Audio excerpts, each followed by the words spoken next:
This is the DIYMall DHT11 module.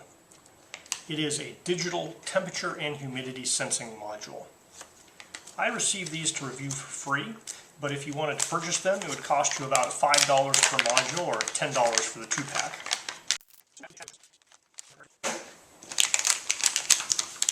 So in the bag, you are going to receive a 2-pack of these modules, well sealed.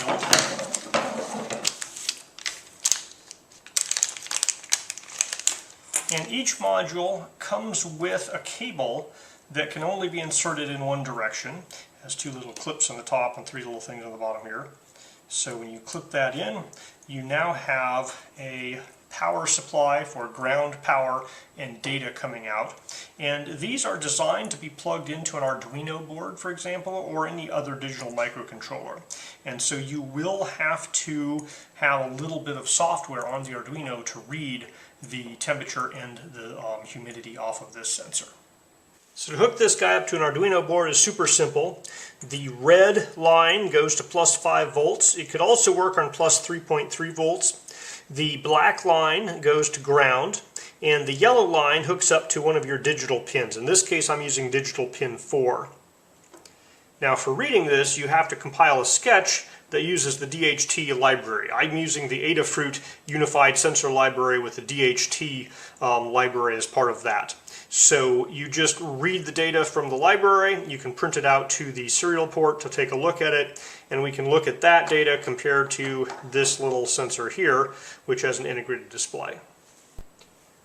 Alright, these two sensors have been sitting near each other for about 5 minutes. The DHT11 says humidity is 65%, temperature is 76.4 degrees Fahrenheit. This guy says it's 65% humidity, 77.5 Fahrenheit. So it looks like they're agreeing with each other pretty well. So this is a rice bag I've heated up in the microwave.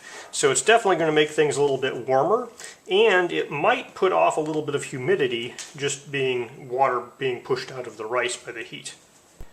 I went ahead and threw that whole thing into a Ziploc bag. You can see the condensation forming in there. So this guy here seems to be reacting a little slower. I think it's averaging over time.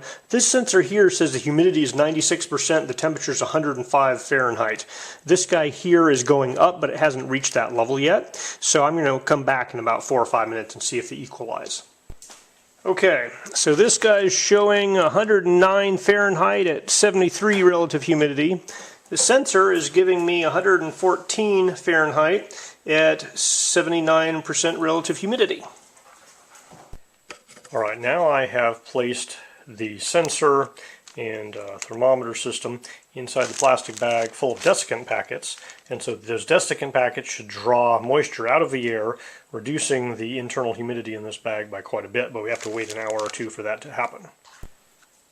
Alright, this little digital thermometer is reading 77.9 Fahrenheit and 25 relative humidity. The DHT11 sensor is reading 20% humidity and 78.08 in temperature. So this guy here has the humidity, 5 percentage points lower than that guy, but they both dropped considerably put into this bag with the desiccant packets. So I took these out of the bag, and you can see here it goes 20%, 20%, 25, 33, 42, 51, 54. So this sensor here jumped up in humidity very quickly. This little guy here is inching its way up at 25, 27, 28. So this guy here is averaging over time a lot more, but they are both reacting to changes in humidity. So at this price point, this is a nice, inexpensive, and easy way to get a rough temperature and humidity value.